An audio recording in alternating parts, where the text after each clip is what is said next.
핵심만 콕콕 집어 설명하는 그레이트홍의 생명과학 1 디딤 강의 영상입니다. 이번 시간에는 병원체와 질병에 대해서 공부해 보도록 하겠습니다. 지난 시간에 배운 대사성 질환은 병원체가 없이 나타나는 질병인데요. 여기에서 병원체란 우리 몸에 들어와 감염성 질병을 일으키는 감염인자를 말합니다. 병원체 없이 나타나는 비감염성 질병은 전염되지 않으며 생활 방식, 환경, 유전 등의 원인으로 나타나는데요. 대표적인 예로 당뇨병, 고혈압 등의 대사성 질환이 해당되고요. 혈우병, 낫 모양 적혈구 빈혈증 등은 유전에 의해 나타나는 비감염성 질병입니다. 반면에 병원체에 의해 나타나는 질병으로 전염이 되는 질병을 감염성 질병이라고 합니다. 결핵, 세균성 식중독, 독감, 에이즈, 말라리아, 무좀 등이 여기에 해당됩니다. 문제에서는 감염성 질병과 비감염성 질병을 먼저 구분할 수 있는가에 대한 문제가 나오고요. 이 감염성 질병을 일으키는 병원체가 무엇이고 그 병원체의 특징은 무엇인가 라는 것이 문제로 나오는데 병원체의 종류와 특징에 대해서 먼저 자세히 알아보도록 하겠습니다. 첫 번째, 박테리아, 세균인데요. 이 세균은 분열법으로 번식하고 핵이 없는 단세포 원핵 생물입니다. 모양에 따라서 동그란 구균, 막대 모양 간균, 길고 꼬불한 나선균으로 분류됩니다. 이 세균들은 대부분 인체에 무해하지만 일부 세균은 감염된 생물의 조직을 파괴하거나 독소를 분비하여 질병을 일으키는데요. 세균으로 인한 질병 중 가장 많이 나오는 것이 바로 결핵이고요. 그리고 파상풍, 탄저병도 문제에 종종 등장합니다. 이 세균에 의한 질병은 항생제를 이용하여 치료하는데요. 대표적인 항생제 페니실린까지 알아두시면 되겠습니다. 최근 우리에게 큰 영향을 미치고 있죠. 바이러스는 비세포 구조이며 세균보다 크기가 대부분 작습니다. 그리고 핵산과 단백질 껍질로 구성되어 있어요. 또한 살아있는 숙주세포 내에서 증식한 후에 방출될 때 숙주세포를 파괴하여 질병을 일으키는 이 생활사를 가지고 있습니다. 바이러스로 인한 질병 중 대표적으로 감기가 있는데 감기를 일으키는 200여 종의 바이러스 중에 대표적으로 아데노 바이러스가 있고요. 그리고 독감을 일으키는 바이러스는 인플루엔자 바이러스인데요. 최근 우리를 힘들게 한 코로나 바이러스도 이 인플루엔자 모양과 매우 유사하게 생겼습니다.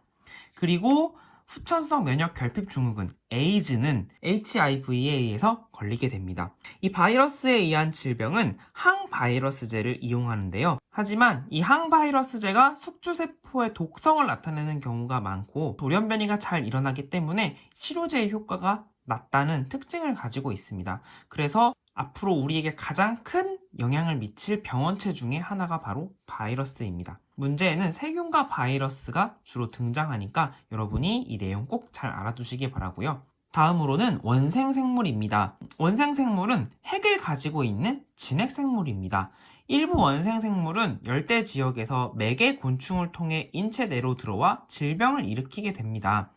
바로 말라리아가 대표적인 예인데요. 여기에 말라리아 원충이 파란색으로 이렇게 염색되어 있어요. 모기가 피를 빨 때 그 사이에 원충이 우리 몸속으로 들어오면 바로 말라리아를 일으키게 됩니다. 그리고 잠자는 증상에 수면병이 있는데 이것은 뇌세포를 파괴하는 병입니다. 아프리카에 체체파리라고 있는데 이 파리가 흡혈을 할 때 원충이 사람에게 들어와서 걸리는 병입니다.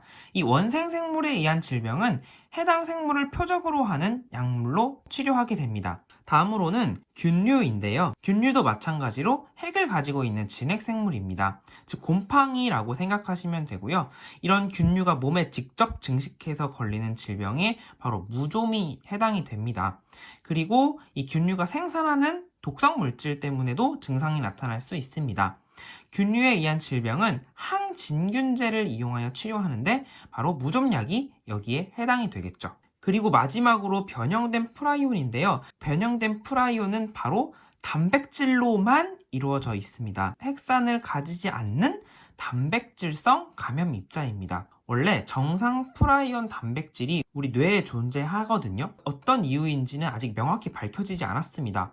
변형 프라이온 단백질이 생기게 되면 이 변형 프라이온 단백질이 좀비와 같은 역할을 해요. 좀비가 사람을 물면 그 사람도 좀비로 변하죠. 마찬가지로 변형 프라이온 단백질과 정상 프라이온 단백질이 접촉을 하게 되면 정상 프라이온 단백질이 변형 프라이온 단백질로 변해서 결국엔 뇌에 변형된 프라이온 단백질이 축적되게 되고 이 변형된 프라이온 단백질은 신경세포를 파괴합니다. 뇌와 척수를 구성하는 세포가 바로 신경세포인데 그것을 파괴하게 되면 뇌의 구멍이 송송송송 뚫리게 되는 거예요. 그러면 사람에게는 크로이츠펠트 야코프병, 양에게는 스크래피, 소에게는 아주 유명한 이 광우병을 유발하는데 소가 광우병에 걸리면 침을 질질 흘리고 일어나지도 못하는 증상을 유발하게 되죠.